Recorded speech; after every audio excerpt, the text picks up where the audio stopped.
참 예수님,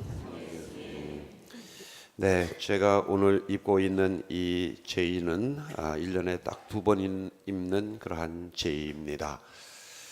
분홍색 제의인데요. 그래서 오늘 교회는 오늘을 장미주일이라고 그렇게 부릅니다. 무슨 뜻이냐면 오늘이 사순절 그 전체 기간 중에 딱 절반에 해당되는 그런 날입니다.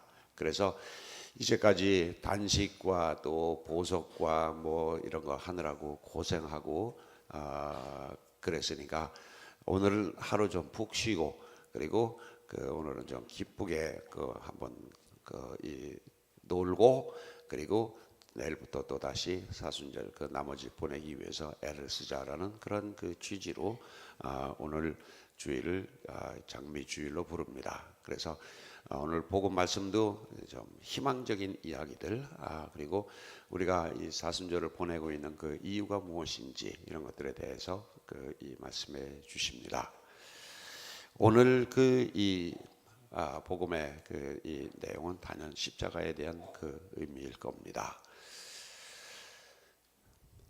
배를 예전에는 이 항해하는 사람들이 배를 모으는 사람들이 항상 어떤 기주 방향을 이게 정하고 내가 어디로 가야 할까라는 그런 이 방향을 정하는데 북극성을 별을 보고 정했다고 그러죠.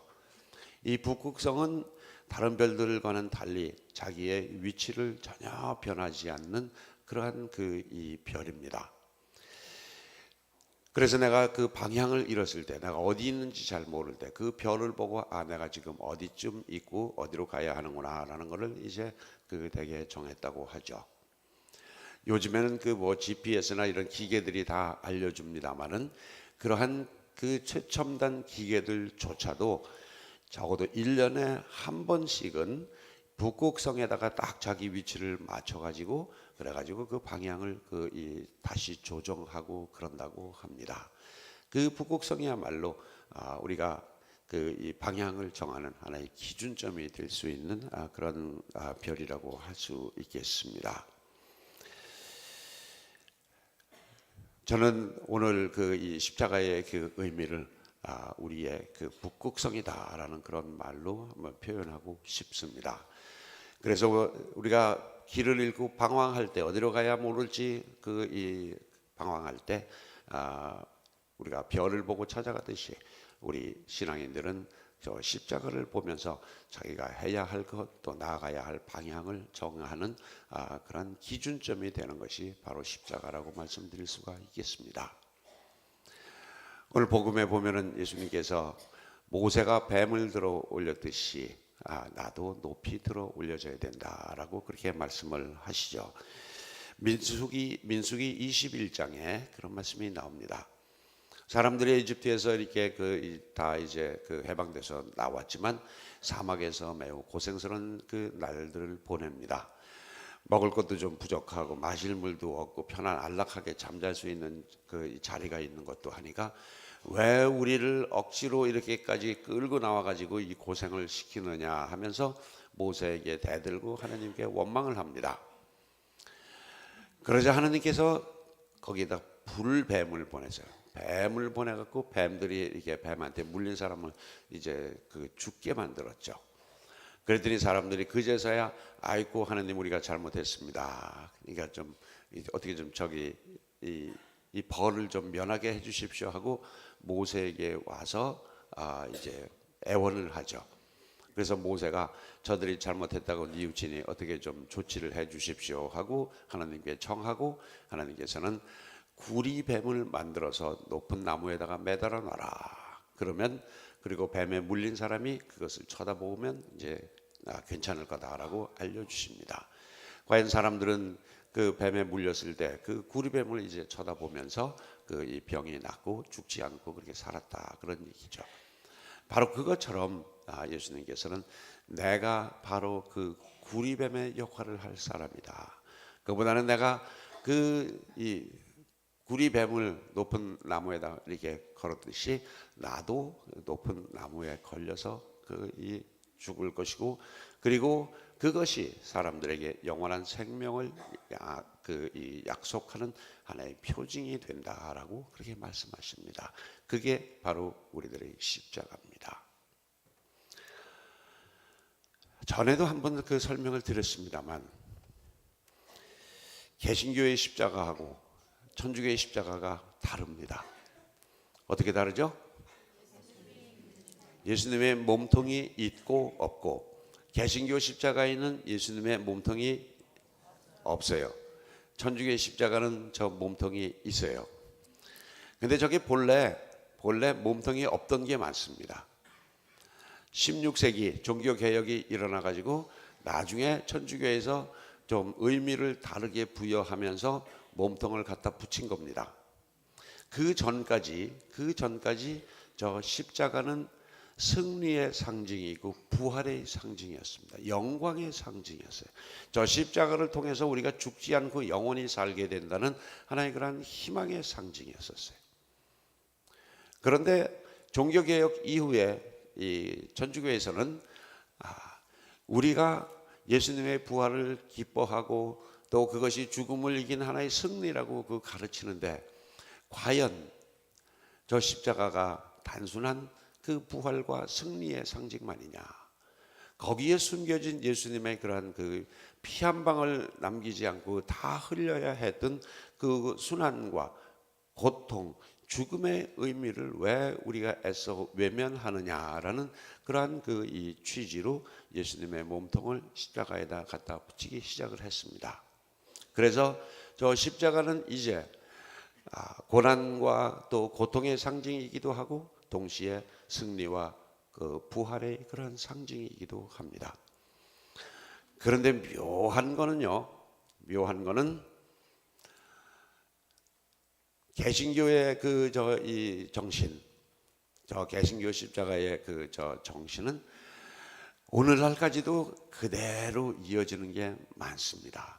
근데 이 가톨릭의 이 십자가는 신자들이 어떻게 받아들이느냐 하면은 거기에 부활과 승리 그거는 없고 맨날 그냥 그 고통과 순환과 죽음 거기에만 그냥 얽매여 가지고 그냥 항상 찡그리고 그냥 이제 그런 쪽으로 좀 극과 극으로 치우친 어떤 그런 그 느낌을 가질 수 있겠죠. 그래서 우리가 예를 들어서 개신교의 노래들 또는 예배의 모습은 굉장히 밝고 막 경쾌합니다. 천주교의 그 예식과 그 노래들은 대부분이 약간 좀 침울하고 똑같은 노래를 불러도 청승맞게 불러요.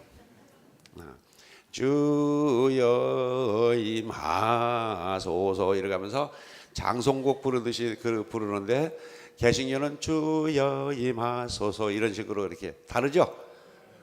예.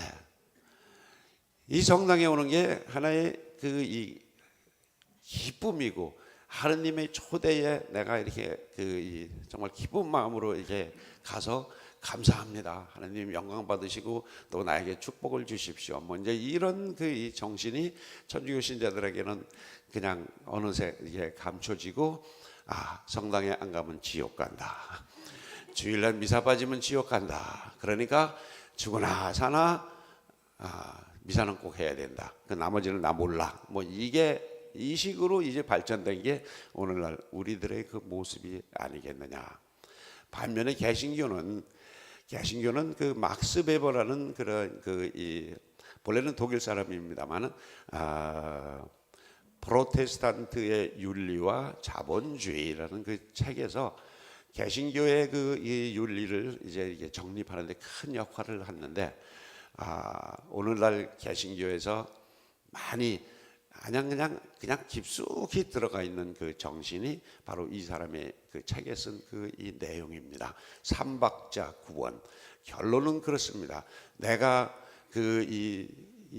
잘 살고 그리고 행복한 거는 다 하나님의 선물이다. 그러니까 나는 수단과 방법을 떠나서 어쨌건 그냥 돈 잘 많이 벌어야 되고 잘 살아야 된다. 그게 하나님의 축복이고 내가 신앙을 가진 결과라고 얘기를 합니다. 마치 저 십자가가 승리요 부활의 그 상징인 것처럼 나는 잘 살아야 하는 것이 그게 하나님의 축복이라고 그렇게 생각하고, 잘 살고 돈 벌면 감사합니다 그러고 못 살고 잘 안 되면 내가 무슨 벌 받아서 그런 것처럼 그렇게 생각을 하죠. 그래서 거기에는 하나의 뭐라고 그럴까요?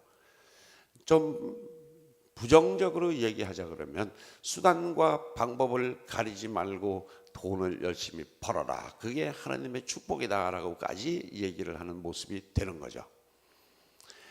개신교 신자들하고 돈 문제로 싸워갖고 이길 천주교 신자 하나도 없어. 근데 이제 그런 것이 이 현대 자본주의의 그런 정신하고 너무나 많이 이렇게 비슷하죠. 오늘날 개신교회가 자꾸 신자 수가 줄어든다고 고민을 많이 한다고 그럽니다. 거기도 우리나라 그 현실처럼 조그만 교회들은 다 망하고 대형 교회, 그냥 큰 할인점 같은 그냥 큰 교회들만 이렇게 그 살아남고 조그만 것들이 자꾸 망한다. 자본주의 논리가 너무 많이 들어가 있는 게 오늘날의 개신교입니다. 남의 얘기할 건 없고, 자, 우리들은 저 십자가는 지금 내가 당하고 있는 그런 아픔과 고통과 순환의 그 이 길 뒤에 나에게 찾아오는 승리와 영광의 상징입니다. 기쁨의 상징이고 희망의 상징이에요. 그런데 우리는 너무 그냥 앞부분에서 지쳐가지고 맨날 미사할 때 시작부터 내 탓이요 하고 그냥 맨날 그냥 같은 죽을 죄인이라는 소리만 이렇게 하고, 이게 뭐가 잘못된 것 같아요. 그래서 성당에서는 또 여러분들이 성당에 오실 때는 하나님 기쁜 마음으로 오세요. 하나님이 나를 초대해 주셔가지고 나를 정말 지금 비록 내가 조금 어렵지만 그러나 그것을 통해서 나를 좀 더 성숙시키고 성장시키고 완성시키고 나를 부활시키기 위한 하나의 그런 그 이 과정이지, 나에게는 틀림없이 저 영광스러운 그 부활의 십자가가 나에게 다가온다, 그런 마음으로 성당에 오시는 게 맞습니다. 사는 것도 마찬가지고요. 지금 나의 사는 모습이 마치 어떤 사막 한복판에 내버려진 것 같은 그런 마음이 드시는 분들, 또는 밀림 속에서 내가 이게 어디 방향을 못 잡고 그냥 이 헤매는 그런 사람들, 지금 내 모습이 그렇다고 느낀다 할지라도 거기를 그 과정을 거쳐야만 내가 오아시스도 발견할 수 있고 또 새로운 그 세상도 발견할 수 있는 거 아니겠어요? 그건 하나의 과정입니다. 고통을 통하지 않고 또 아픔을 통하지 않고 내가 성숙하고 성장되는 건 참 없습니다. 인간은 그 영혼도 또 그리고 우리의 인격도 그리고 인생 자체가 고통과 시련과 아픔과 함께 성장합니다. 동전의 양면처럼 지금은 내가 힘들지만 그러나 이것이 지나면 나에게 영광스러운 날이 올 거라는 그러한 큰 희망을 갖고 사는 사람은 다르죠.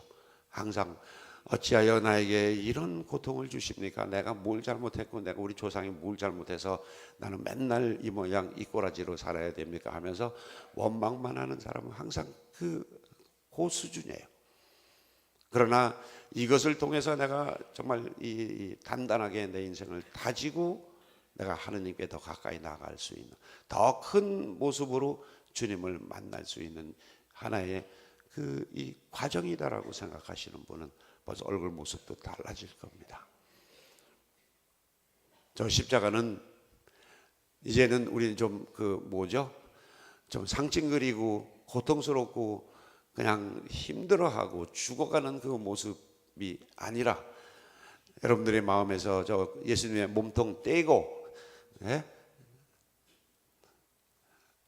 우리에게 생명을 주고 희망을 주고 또 기쁨을 주고 영광을 주는 그런 영광의 십자가로 생각하는 마음들을 이렇게 좀 키우고 바로 우리가 사순절을 그 뭐 희생과 극기, 보속, 단식 이런 거 강조하는 이유는 그 뒤에 오는 그 부활을 좀 더 기쁘게 맞이하기 위한 거 아니겠어요?